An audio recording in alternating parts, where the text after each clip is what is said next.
Okay, let's start. Om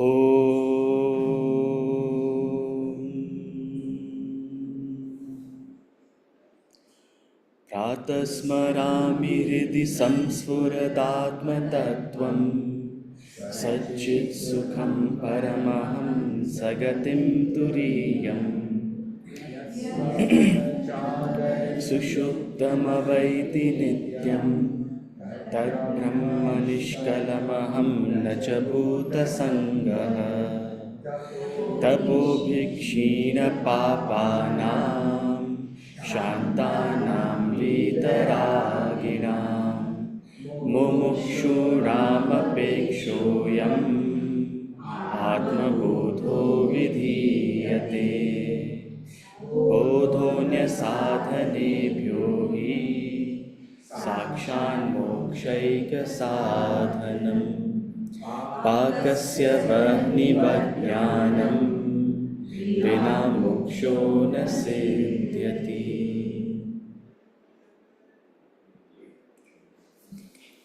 We chant from verses 14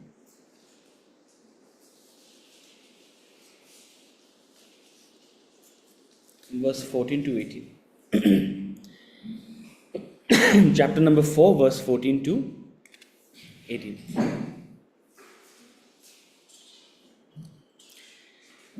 Namam karmani limpanti Name karma phale spriha Iti mam yobhijanati Karma bhirna sabadhyate Namam karmani limpanti Name karma phale spriha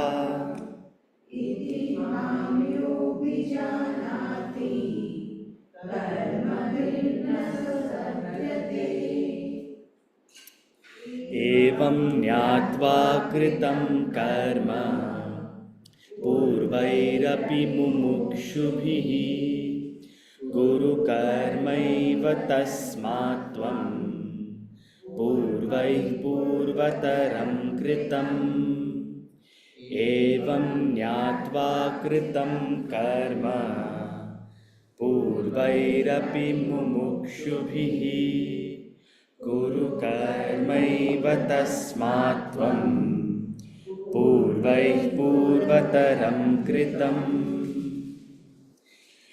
Kim karma kimakamti Kavayopyatra mohitaha Tatte karma pravakshami Yajñatva mokshase shubhat Kim karma karmeti Kavayopyatra mohitaha Tatte jnana Yajñatva mokshase shubhat Karmano yapi bodhavyam Bodhavyam cha vikarmanaha Akarmam cha bodhavyam Gahana karmano gatihi Karmano yapi bodhavyam Bodhavyam cha vikarmanaha Akarmanascha bodhavyam Gahana karmano gatihi Karmanya karmayah pashyet Akarmani cha karma cha Sabuddhiman manusheshu Sayuktah kritsna karma krit Karmanya karmayah pashyet Akarmani cha karmayah Sabuddhiman manusheshu Sayuktah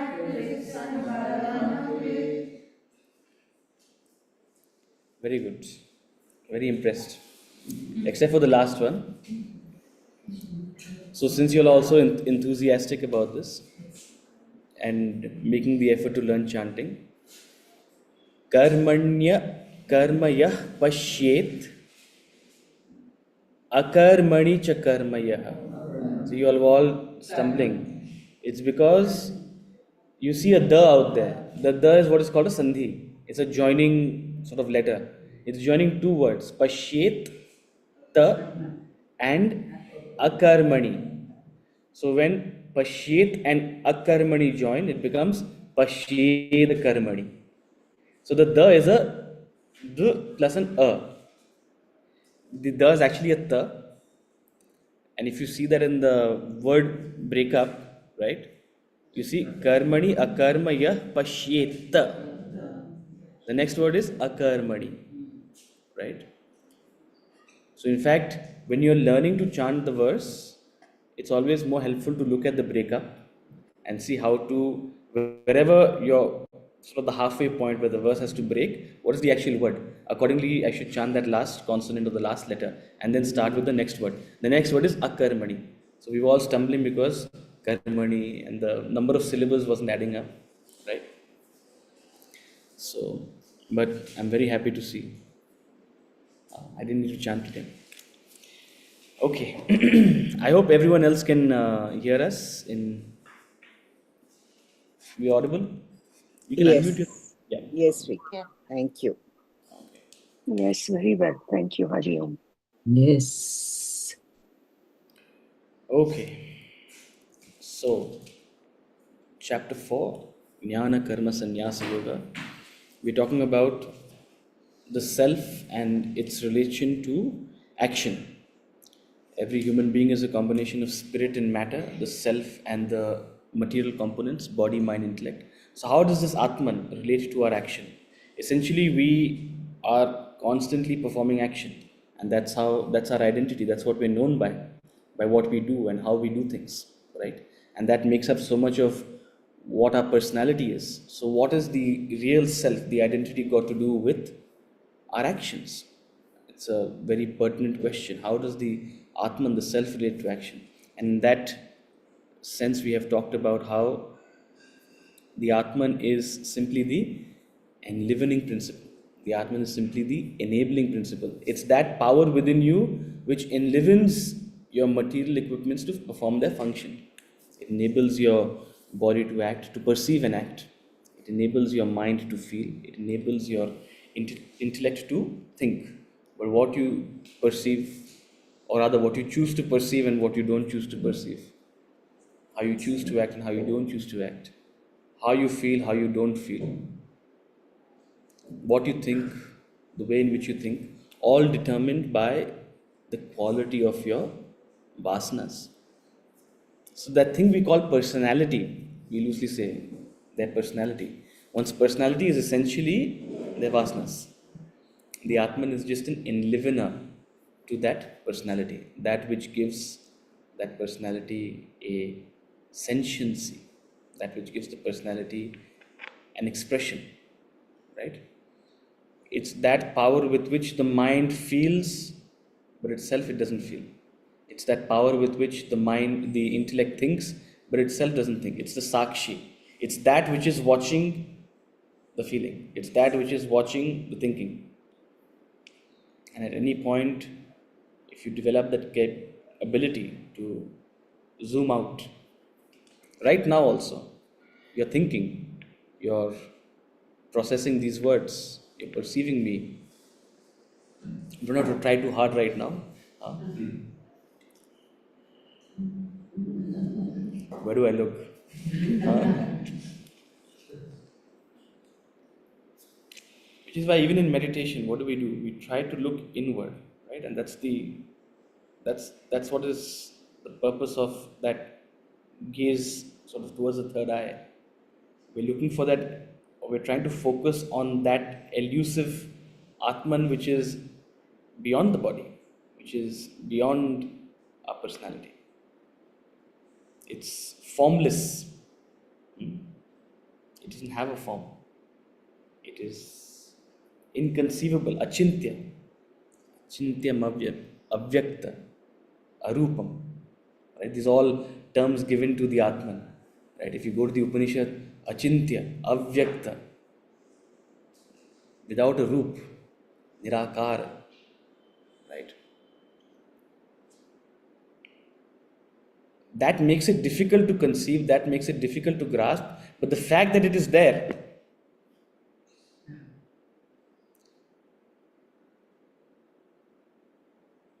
I think Ramas mentioned it that day in on Janmashtami. He said, even if you lose your memory, you lose your memory of who am I, but you don't doubt there is actually an I. Huh? I am. I am. Who am I? That's the question, right? And currently you've lost the memory of this Nama Rupa, this name and form and this identity. But the I is there. You've just lost the convenient name you have given the I, you've forgotten it, so you've lost your memory, you don't know who you are. Actually, it's not you. Every cycle you lose your memory. And then you rebuild it. You're given a name at birth, it sticks to you. And in our part of the country, we have nannies who stick with you and constantly cradle you. Huh? I have a nephew, you all know, I mentioned him many times. He came to my house the other day. The other week he spent with us. I got annoyed with his nanny. All the time holding.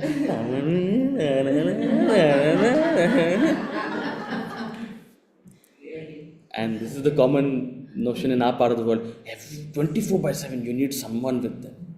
Huh? You need someone to watch over them. You don't need someone to mollycoddle them. And there his ego is getting emboldened. I am the Raja of Greater Kailash. So from birth, our identity is misdirected. What chance do you have by the time you reach 40? Finished.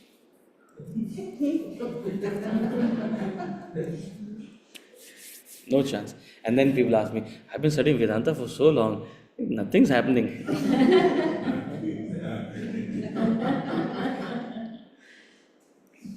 That also we come to the age of 40 and we spend 1 hour studying it.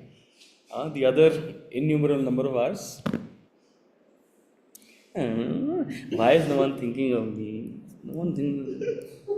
Your birthday is the best day to think about others. The beautiful thing is, every day we sit and think, no one's thinking of me, no one's thinking of me. This is the day everyone will think of you. Huh? Yes, correct.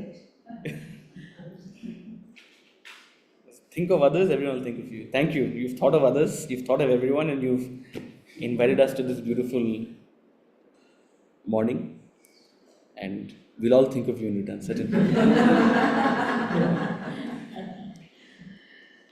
So the Atman is that enlivening principle which enables the equipments to function.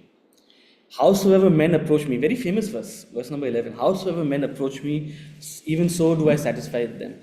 A bhakta will look at this verse in a slightly different way. A devotee will say, Lord Krishna is that, data essentially, right?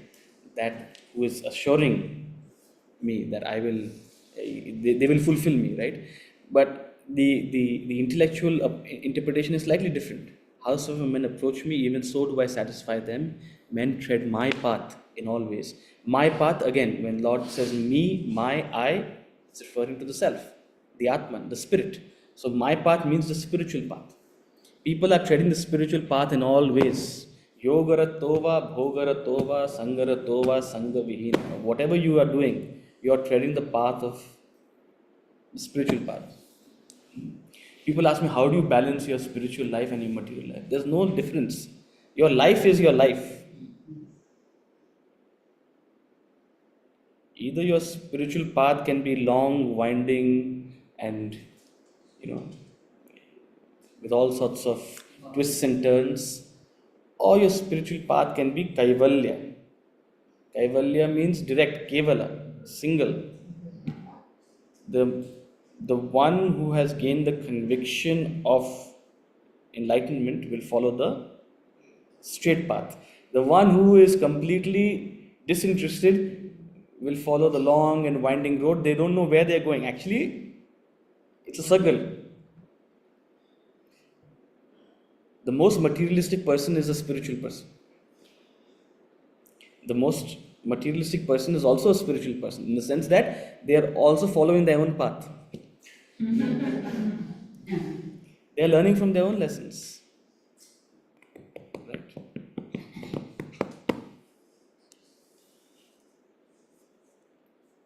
And in the middle are people like us.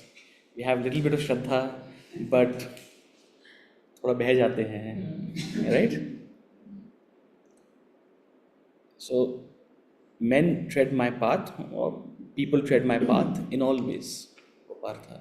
I am simply the enlivening principle.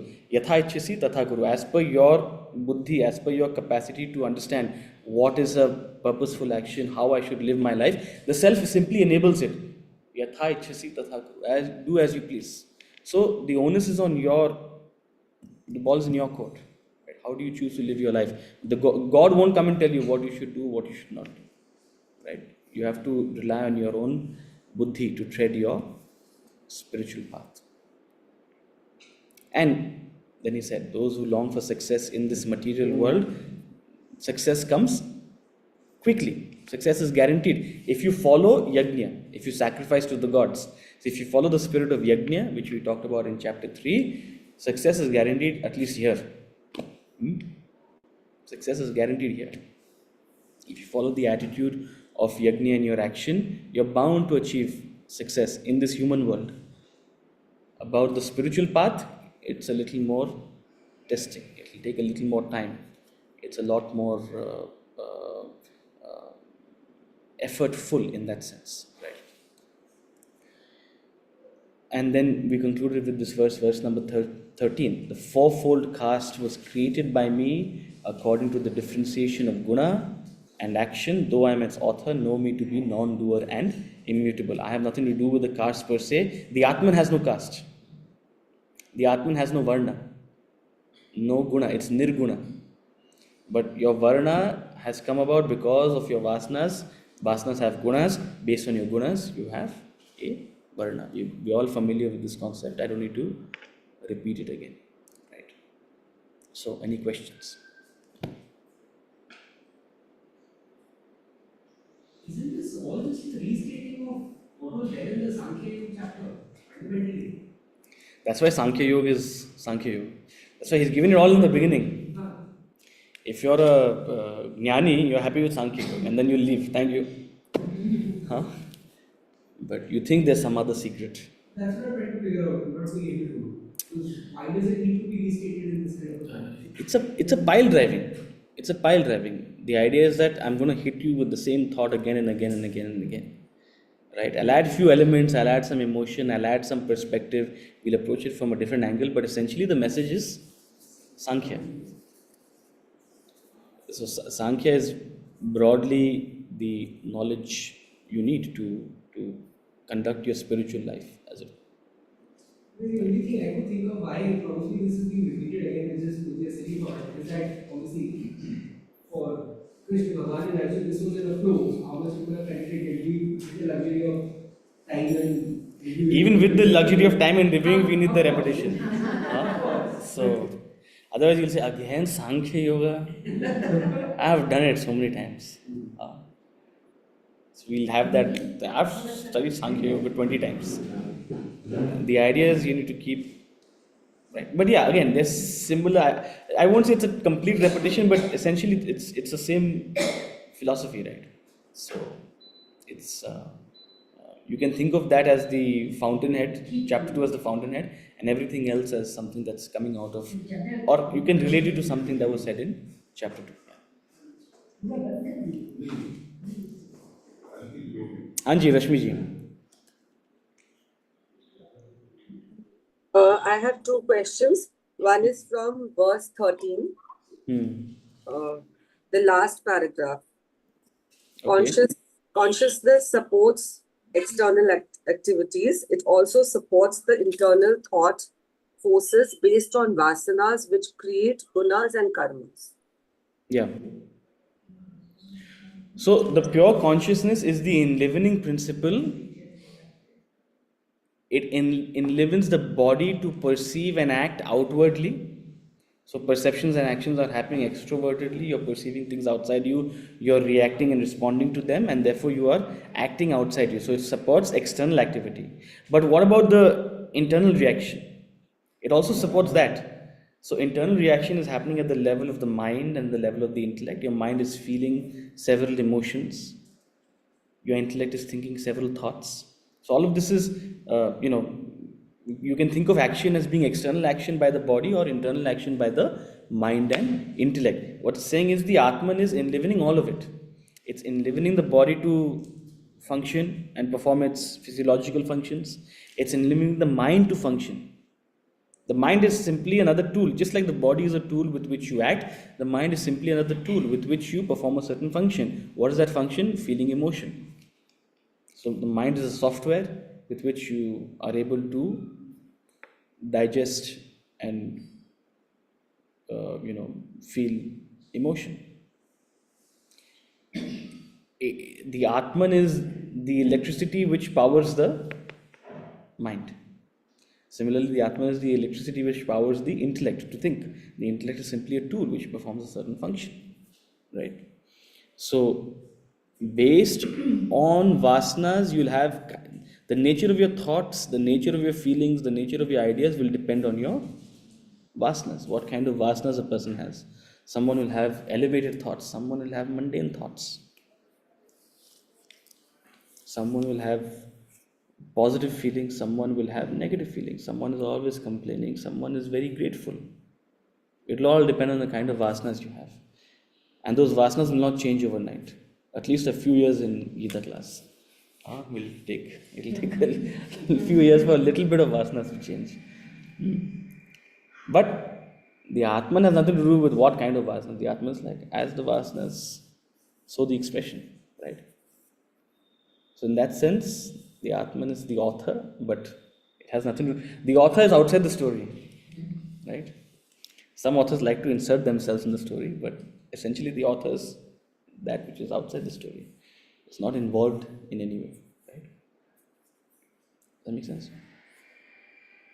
Second one is from the other book, your translated book. In the introduction, we have the fourth one, the distinct yagnas. It's written your other book. Yeah. So it's written besides the outward yagna, when man identifies the internal yagnas and dedicates to the outward and inward yagnas, I did not understand. What is It is the introduction of the chapter. Yeah, introduction of the chapter, the fourth, the distinct yagnas, fourth point. Yes. In that, the last paragraph is written internal yagnas and outward yagna. We haven't come there yet. Yeah. We'll talk about the 12 yajnas later in the chapter.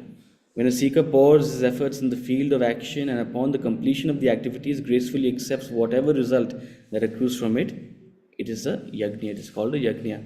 Besides the outward yajna, when man identifies the internal yajnas and dedicates it all to the attainment of the ultimate goal, he is bound to reach that state of absolute fulfillment. So, beyond outward action, there's also an entire world of inner action.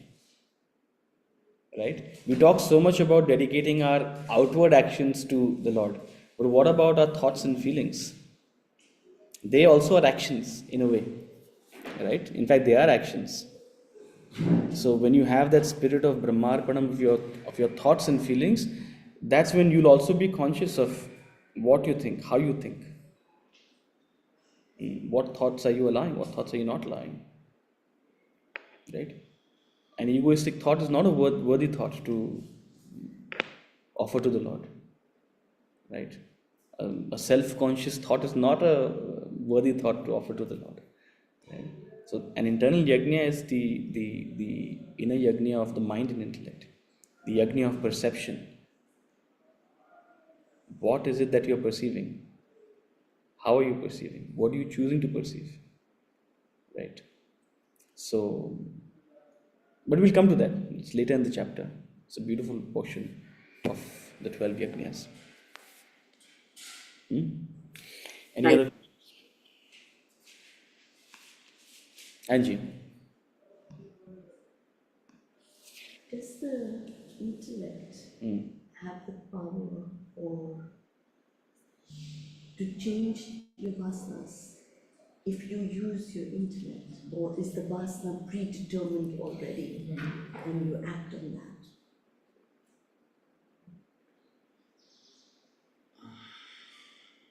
Go to Vedanta Treatise, chapter 5. Where he's talking about action. He explains it beautifully out there. But your intellect itself is a product of your vasanas.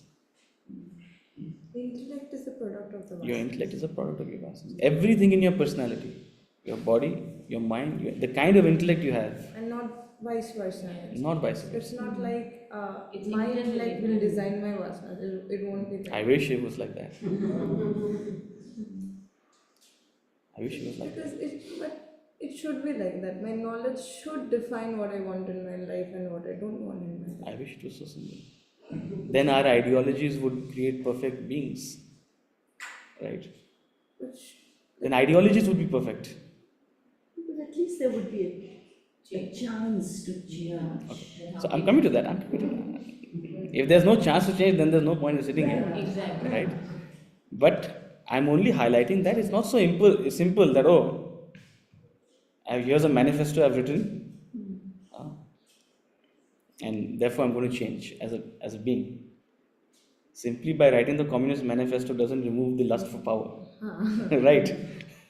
That's the irony. You can talk about all sorts of ideals, but that doesn't change an individual's essence. Of course, one strives to change, no doubt about it. So the best tool you have is the buddhi. And the way Swamiji used to describe it is that the intellect is that tool with which you can take a thought to its concentrated form. Means, how do you actually change vasana? We say vasanas burn in the fire of knowledge. We say vasanas burn in the fire of knowledge, right? That's the idea of camphor burning. Camphor is your solidified vasanas, essentially. I mean, they are amorphous things. You can't really capture vasanas, but they create this solid form, which is you, right? They're almost so elusive, but they are creating this substantial form. Similarly, camphor is nothing but this sort of strong scent which is solidifying into a visible solid, right? So vasanas in that sense are not easy to grasp. It's not something you can just change by changing your thoughts or trying to change your thoughts, right? But through, again, consistent practice physically, right? Showing up each and every day. Consistency of purpose is nothing but a concentration of that one thought, who I want to be, what I want to be, or what I want to believe in, right? So when you concentrate that thought with the buddhi to a certain extremity, as it were, right? I'm using words because it's hard to explain it physiologically, yes, because there's no physiology out there. But it's almost as if that thought coalesces. You know what coalesce means in chemistry? Coalesce means sort of merges into turns into. So that thought turns into vasana. One can think of it as that, right? How are vasanas created? Vasanas are created through concentrated, intentional thought. So what is your intention? What I'm trying to say is that simply a comprehension by the intellect will not change your vasanas, but it is your best tool to concentrate that thought through consistency of purpose. And you don't have to worry about it. Over a period of time, it will coalesce. Also, you can't remove a vasana. You have to bring something, it'll replace it. Right? So a better thought, a better intent, a better conviction will replace a. So the way you change your vasanas is you don't worry about what is there. What is there is already there. You can't. You're helpless. You're a victim of your past. Right? So on this journey of spiritual evolution, you have to be very kind with yourself, with your tendencies, with your nature. Your nature hasn't landed to you by fluke. It's something that has it's your punarjanma, right? It's essentially what you're carrying with you, and your efforts. No single action or no single thought will change your vasanas, but all together, it will certainly have a little nudge. Right? And it's like a snowball. It's like a snowball. If you concentrate in one direction, sort of, if you have consistency of purpose in a certain direction, you're bound to change. The change will happen like this, like one fine morning. You don't have to worry about it. Then it will be like changing the vasanas before before seeking for knowledge. See, knowledge is that which prods us in a certain direction. Knowledge is that which helps us concentrate a certain thought, right? I mean, we are talking about this subject, we're talking about these values. It's all knowledge, which is maybe giving us a direction of how to be, what we, how to sort of direct our lives. If we have a consistency of purpose in sort of applying and reapplying and reinstating these certain thoughts and values, you'll find one fine day, one fine morning, it'll become your nature. It'll become your nature, your second nature. So knowledge is helping, right? Knowledge is helping to change. That is No doubt. Yeah, so But here's what I said. What did I start with? I said your intellect itself is the product of your vasanas. If you are tamasic, your intellect will be tamasic. It will be very difficult for you to gain knowledge in the first place. It will be very difficult for you to have Shraddha in the first place. What is the kind of intellect you will have? अरे मेरे को तो ये आता है, हम समझ लिए हैं. हाँ, क्या बार बार एक ही सांख्य योग तो है. हाँ?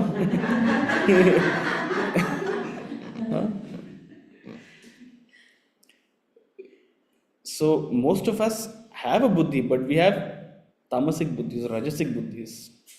मेरे को बोले तो rajasic buddhi, that which wants to speak before listening. So the kind of buddhi you have itself is a product of your vasanas. Then you have to step back also. So awareing yourself of your own nature, of the kind of buddhi you have also is part of the game, right? Over a period of time, your buddhi will also change.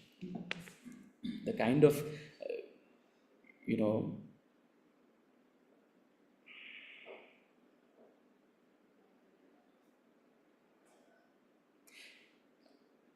I don't know how and how much it will change, but you don't have to worry about the change. I think that's what I'm trying to say. Like it happens with time and repeated sort of effort. I was trying to conceive, okay, how was I 15 years ago when I started on this study? And it's hard to sort of relate to yourself in that sort of subtle sense. But no doubt there's a change. There will be a change, right? So the funny thing about vasanas is that you think you've changed, and something that's more deeper within you sort of surfaces maybe at a later time in life.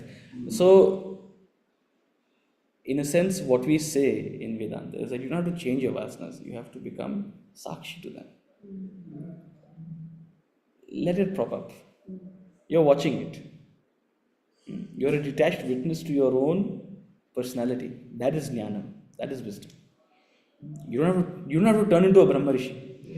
You don't have to turn into a Brahma Rishi. In fact, one who has detached from their vasanas is a Brahma Rishi. Which is why so many gurus, the lives of so many sages, they are so multifaceted in the sense that, everyone has traits and their own sort of cues and their own personalities. Right? So there's no one personality of an evolved person. The nature of an evolved person is one who is detached from their personality. Because the personality will be there. In fact, so long as you have a body, that's what it means to be embodied. You have vasanas that needs a body for expression. You have vasanas that needs to come out through thoughts, feelings, emotions, and actions. That's why you have a body. That's why you've landed here. Right? No vasanas, no you. Bye bye. Right? But where is your identification? If you're identifying with your personality, if you're identifying with your body, mind, intellect, that is ego. If you're identifying with your vasanas, that's ego. I am my vasanas. That's ego. That's the birth of the ego. I am the Atman. Na me dvesha raga, na me lobha moha. I am not my likes and dislikes. I am not my delusions. I am not my greed. I am not these emotions. These belong to my mind, not me. Shivoham. I am the Atman. So that's the hallmark of spiritual evolution, when you have detached from your own personality. We don't say that because then everyone will say, I am not my personality, it's my personality. Then they don't take responsibility for themselves. We don't mean to say don't take responsibility for yourself. Right? But at some level you have to be a witness of it. Right? Sorry, I spoke. You had another question. Yeah.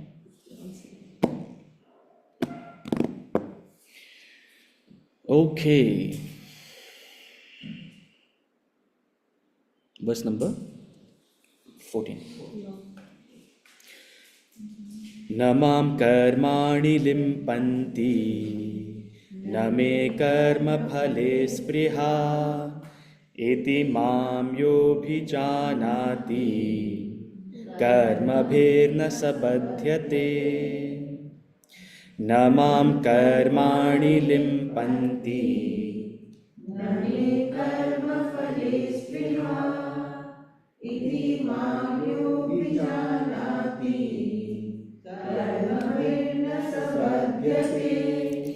Pro tip in chanting, notice it's a small e. Iti. So the tendency is to say eti mam yo bhijan, but actually it's a small e. There's no need to emphasize. So it's eti mam yo bhijan. The emphasis is on the longer vowel, not on the shorter vowel. Right? Iti mam yo bhijanati karma bhirna badhyate. Okay.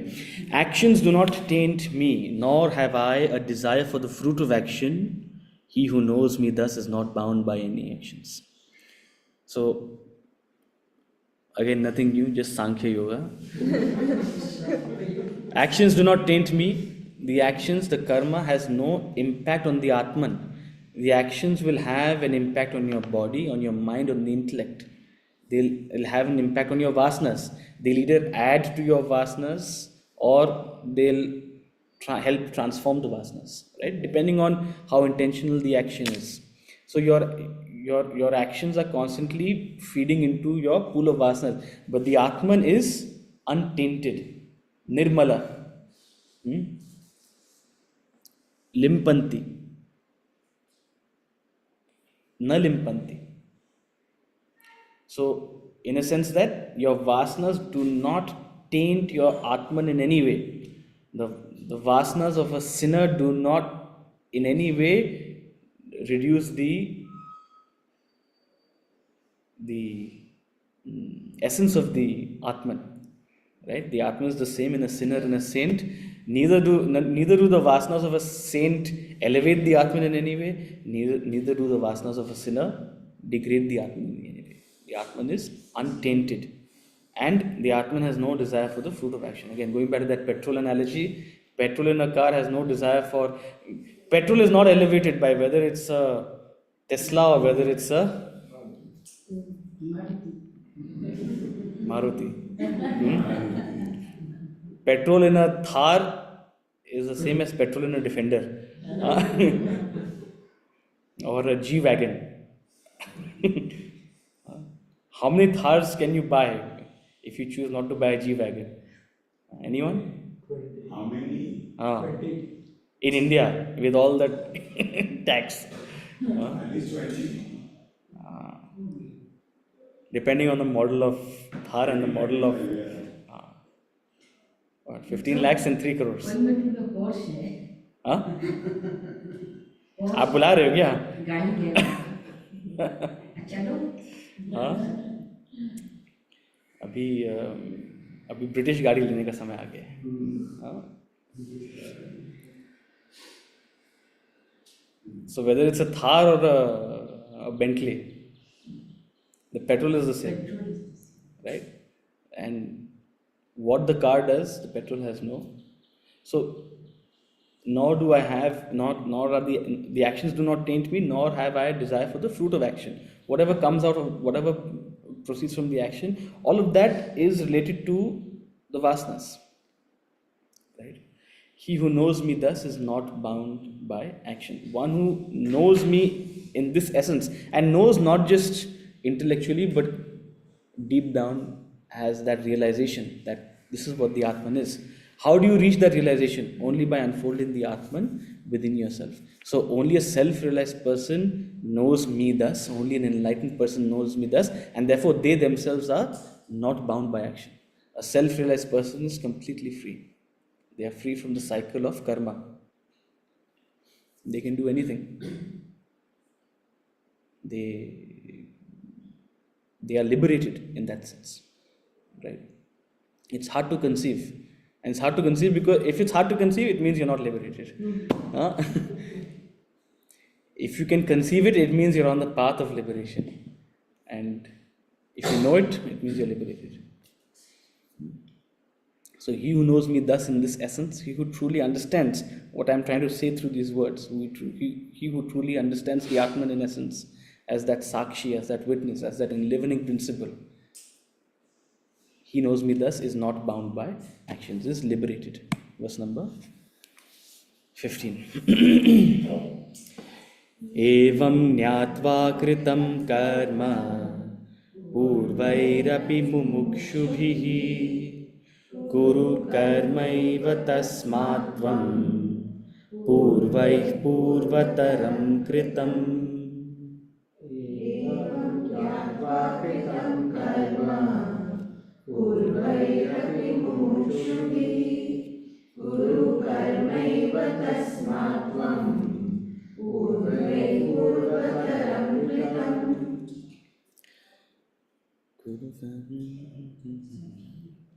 Having known thus, evam, thus having known, action was performed even by the ancient seekers of liberation. Therefore, you also perform action as the ancient did in olden times.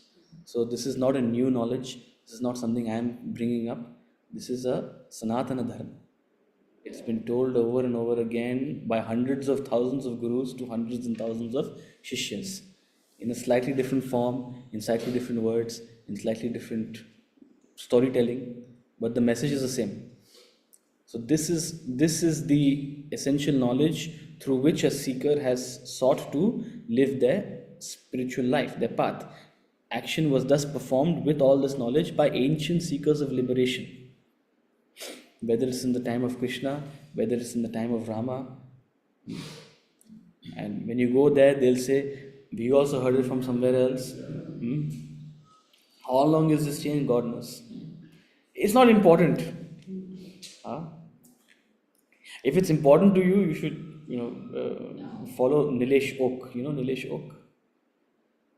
Interesting gentleman who is trying to date the age of the Ramayana and the age of the Mahabharata, and he's using essentially sort of, in the Surya Siddhanta. Surya Siddhanta is essentially the book of cosmology in our tradition. The position of the stars and sort of everything that is recorded gives a hint as to what era, what time period one sort of, can identify. Essentially, the stars are, also moving. And so if you have enough knowledge, sufficient knowledge of what is the pattern of the movement of stars, one can identify, Venus was in this line along with this planet and this star. It means this period. And this happens every 75 years, so it's in this cycles. Okay, so if these three things come every 75 years, what about these four things? Or maybe they come every 800 years. And these things come every 13,000 years or something like that, right? And so then there are certain verses which are recording us. I mean, then immediately when you have this knowledge, this becomes a way to record, okay, which era am I living in? When these 5-6 things come together, okay, this means it may have been in cycles of X number of years. So that's a pattern in which they're following too. Very interesting. I don't know whether it's K-O-K, English. O-A-K, oak, O-O-K. like oak tree. Very interesting gentleman. I love to hear him speak also, the way he speaks. So if you're interested, listen to him, but it's not that important. Because why? It's Sanatana. If you date the Ramayana and the Ramayana say, we heard it from there, and we heard it from there. God knows even our pre-human form also this knowledge exists. I don't know. Point is, it is ancient, Puratana, it is Sanatana. So, action was performed by ancient seekers of liberation. Therefore, Arjuna, you're not special. You don't need some special knowledge. Okay? Learn from your predecessors. Learn from this knowledge which has inspired millions and millions before you and will continue to inspire millions after you. Right? Tradition, Agami, it's a very important pillar of knowledge. That doesn't mean, we've repeatedly said, that doesn't mean one should blindly follow tradition. In fact, it's an insult to tradition if you blindly follow it. Neither should one reject it. Tradition should neither be rejected nor blindly followed. Tradition should be, it deserves your attention. Tradition deserves your conscious attempt to understand and comprehend. And there's a wealth of tradition available. And why are my children not traditional? Because you are not traditional. You are not trying to understand the essence. You try to understand the essence. You try to get to the bottom of it. You make a habit of learning, automatically others will follow. Right? So therefore, tasmat, perform action as the ancient did in olden time. Lord Krishna is just finding another way to convince Arjuna. He's tried knowledge, now he's saying, everyone did this, you also do this. Verse number 16. Kim karma kim karmeti कवयोऽप्यत्र मोहिताः तत्ते कर्म प्रवक्ष्यामि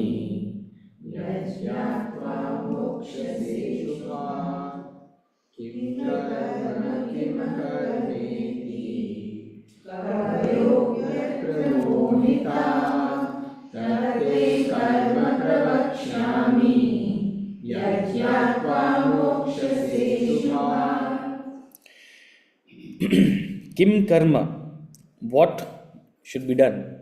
Kim akarma, what is inaction? Iti kavayaha apyatra mohitaha. Mohita means deluded, moha. Right? Even the kavayaha, the philosophers, the kavihi, the philosophers, the wise, even the wise are deluded, mohita, as to what kim karma and kim akarma, what should be done, what should not be done, what is action, what is inaction. Not what should be done, what should not be done, what is action and what is inaction. Therefore, I shall teach you action, knowing which you will be liberated from evil. So this concept of karma and akarma. Now there are two ways of interpreting this. One you can say is action and inaction means what should be done and what should not be done. Action and inaction could also mean what is it that acts and what is that inactive principle within me. What I'm trying to convey to you, the body acts, the Atman is inactive, but enlivening the action. The mind feels, in a way it's an action, the mind acts, but the Atman is enlivening the mind, but it's inactive, it's not feeling. The Atman is inactive, the body, mind, intellect are active. The body, mind, intellect are performing action, the Atman is in a state of inaction. Understanding this, even the wise are confused, okay, how exactly to understand, comprehend, explain to others. This is a very deep topic. And even if you intellectually understand, it's very hard to actually realize it. Even for the wise. Even for the kavayaha. Therefore, I shall teach you. Again, don't worry, I'm here to teach you. And knowing this, realizing this, you will be liberated. So again, an assurance to Arjuna, don't worry, I'm here to teach you, and once you gain this, you will be clarified of all your doubts.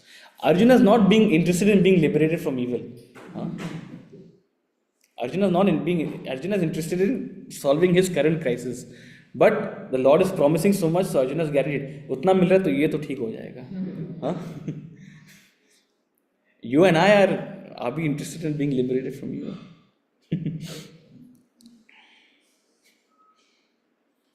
Also, Arjuna thinks that fighting the battle is evil.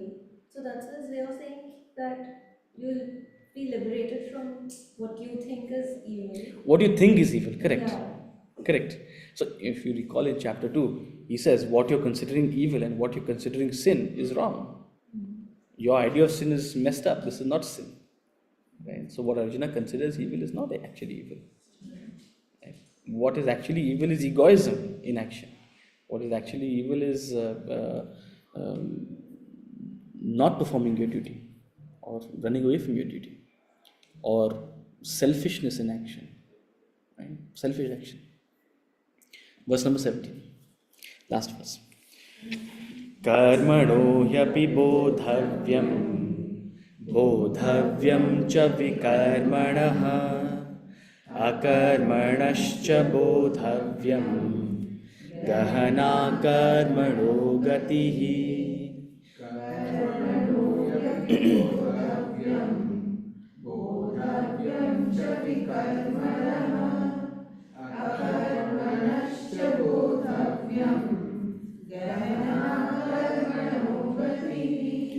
Verily, certainly, verily, action should be known, and vikarma, he's introduced another word, karma, akarma, vikarma, forbidden action should be known, and inaction should be known.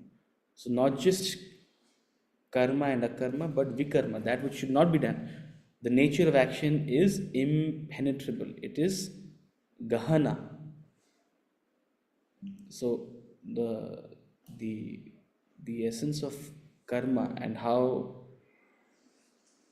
karmas are added to an individual, how karmas are liberated, how an individual is liberated from karmas, these are all very, very deep concepts and ideas which one cannot essentially grasp.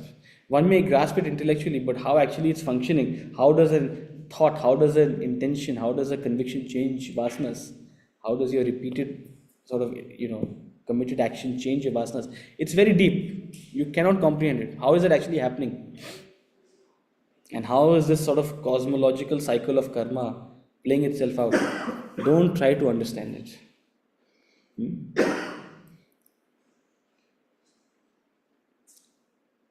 Or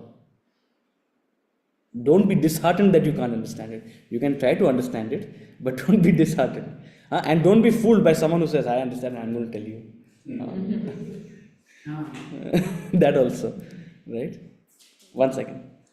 So, action should be known, forbidden action should be known. It's very helpful. What should not be done?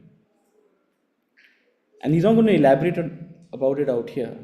But what is forbidden action? There are other texts, there are other scriptures which go on to talk about what could be considered. In many ways, forbidden action is also determined by the society you live in and the times you live in, right? Ultimately, your buddhi is in your best judge as to what is forbidden, what is not forbidden. But this is a very personal thing. What is forbidden for you depends on which stage of life you are in, where you are, and most importantly, what do you want out of life? If you're an athlete who wants to perform at the highest level, then eating even 5 grams of sugar is bad for you. But if you're you and me, chalega, right? So we think of forbidden action as this, commandment. Which God gave it? I don't know. Brahma, Vishnu, Dattatreya. Which God gave it? God knows. God is also wondering, which commandment did I give? I didn't give any. I never said you can't do this. And in our case too, it's very problematic because if Lord says you can't do this, then we'll find out. Lord exactly did that. Krishna did so much of forbidden stuff. Huh? Rama did so much of, not so much, Rama did very little forbidden stuff. तभी जब पढ़े थे हाँ जी. कि कोई भी चीज के लिए न तो अपने को कारण बनाना, हेतु मत बनाना, न बाहर कोई चीज को कारण ढूंढने जाना, हेतु बनाना. सो मच बहुत कुछ है. सो लेके एक घटना घटती है. Correct.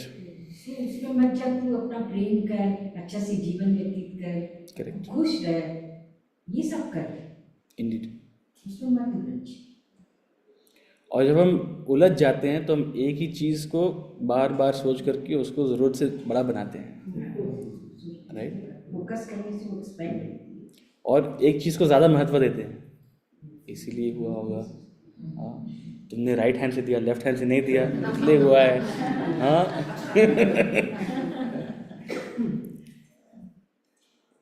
अगर आप मेरे पिताजी के साथ क्रिकेट मैच में जाओ ना, तुम सीट से उठा इसलिए. We were at Lord's. I'm so glad my father took me to London, and we enjoyed the game. Unfortunately, he didn't enjoy the game. The whole last session. What tension? He was not in the field. He was in the stadium, but he was in the cafe. He's like, हम यहाँ से नहीं हिलेंगे. हम जब यहाँ पे आए, started doing well. हम जैसे ही उठ गए, वो आउट हो गया. So my wife is asking me, हमेशा होता है, तुम enjoy करो. हम लोग को एक एक्स्ट्रा सीट मिल गया है फैल के बैठने के लिए. कब? हाँ. नहीं, जिसमें हारे, जिसमें जीते तो मैं जाने वाला था. I was going to go for that, but क्या? See?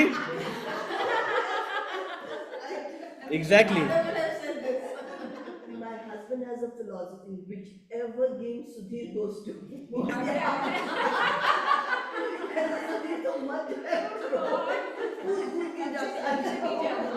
So karma is gehra. Don't fall for this logic. Please remind him we went to 2014 when we won in Lords after so long. Okay, जिता करके आए थे. See, now this is buddhi. This is tamasic buddhi, right? How to take one thing and grab onto it, not letting go, finding every single argument that will prove the point. Understanding the cause behind something is impossible, almost. Why? Because there's so many factors, right? What vasanas have resulted. Of course, one can identify maybe the immediate cause. The immediate cause may be apparent, and one can work with the immediate cause. Okay, if I want to avoid a certain kind of thing, what are the immediate proactive measures I can take to avoid the immediate cause? But beyond that, it is beyond our control, right? So it's very deep. Action is impenetrable. You must have this attitude of surrender. You must surrender to the benevolence of nature. It gives and it takes. With that thought, we'll take up your question. Actually, I think I got my answer, but still I will make the question, like, who defines the forbidden action? Because if I consider for a second that it is the society, but from society's perspective, the sins and evils are not properly defined. Yeah. So who defines it? Who defines that whether this action is forbidden or not? Yeah. Because for me, some kind of action might be forbidden, but for her it might not be. No, certainly. So, look, no one is a single authority in determining what is forbidden action. That said, we are not individualistic beings, we are social beings. We live in a certain society and we may agree or disagree with, there's never going to be 100% agreement with everyone as to what should be and what should not be. But we have to reach some consensus and we have to have some sort of, at least a bare minimum, at least some highest common factor of what we can live with, right? So to a large extent, your social condition and the circumstance in the world you live in determines what is permissible and what is forbidden, in a sense, right? And of course, there will be certain ideals you would want to change, there'll be certain changes you would want to bring about, and society is in this constant state of, I mean, no society is perfect. So, society is in this constant state of churn. So, it's not to say that these are sort of written in law, I mean, written by some god and, decreed by, although that has been used, if I want to convince you about something and you're not listening, I say God said this, then you listen to me, right? But which God? That God is also one thing. Did I say this? I never said this. So you have to apply your buddhi to come to a consensus with the society you live in as to what is permissible, what is forbidden. And different society have different laws, right? That said, when it comes to more specific things, your circumstances, your immediate environment, and what kind of person you are choosing to be, what is your goal in life, that determines what is forbidden and what is not forbidden. Like if I live I'm mostly, for example, if I'm mostly surrounded by people who are very much egoistic, and I do not exactly know the difference between not being egoistic and being egoistic. So I will always think that being a little too polite or being a little too kind maybe won't like work in certain situations. For example, if I am in an office where all the seniors are always shouting and making people work like that, so I will always perceive that that is how I'll get my work done. I'll always shout, go. I will always go and shout. Yeah. And then for me, being polite or being very kind to someone who is junior to me will be kind of a forbidden action. Okay, look, as I said, your buddhi has to determine what is, we're not talking about appropriate versus inappropriate. Forbidden for what? It's forbidden because it is detrimental. That's the idea behind something being forbidden.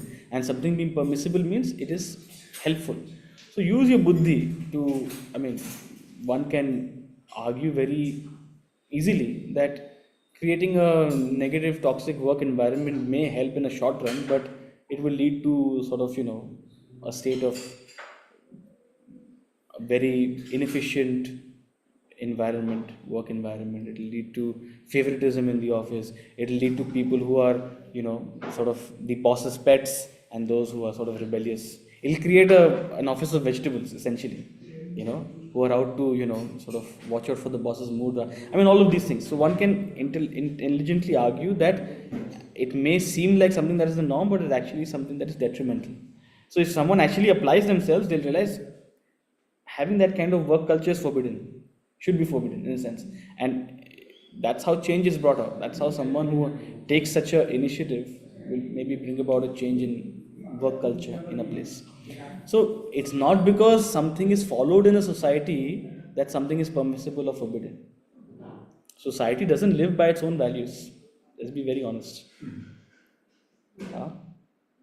What is the saying? हाथी के खाने के एक और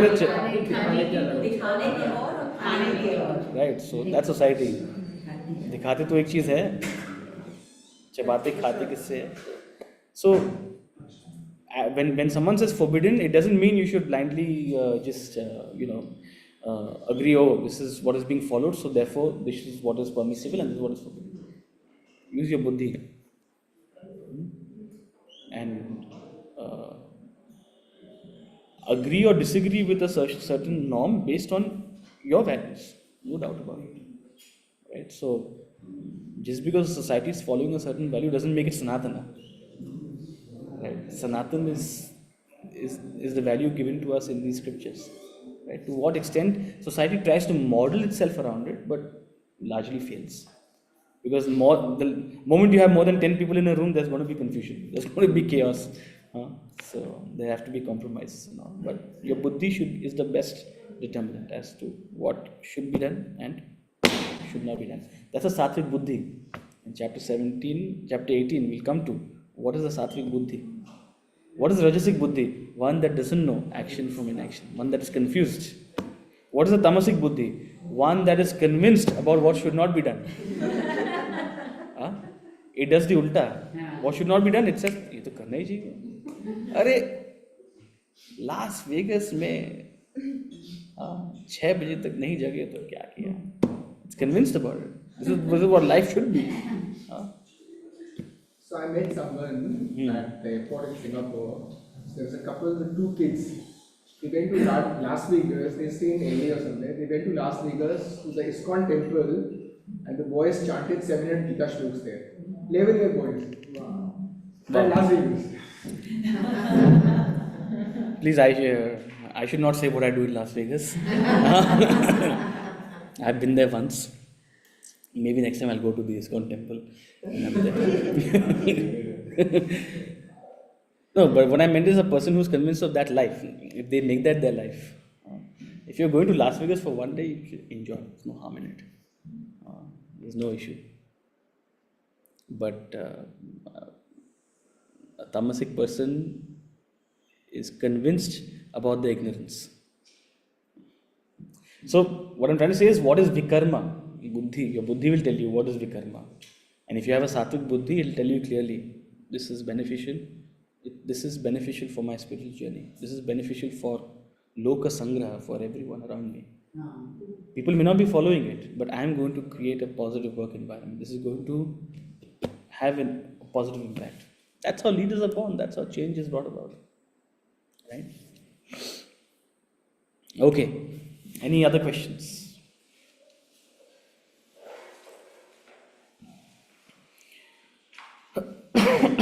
If not, thank you so much. While you guys leave, we will enjoy a wonderful breakfast out here. So next time, come to class in person from wherever you are. Right? Have a good day, and we'll see you again. We might not meet on 21st because I might be traveling and come late at night on 20th. So if people are available on Friday, if we can do class on Friday. Are you in Cal? Yeah, he's in Cal. I have a 10:25. Hari Om. Thank you.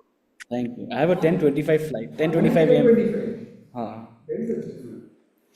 Depends who you're talking to. Depends what you do. So I may not commit to in-person class, but we'll certainly have a class on Friday if we can do it. Thank you so much. Thank you, Hari Om.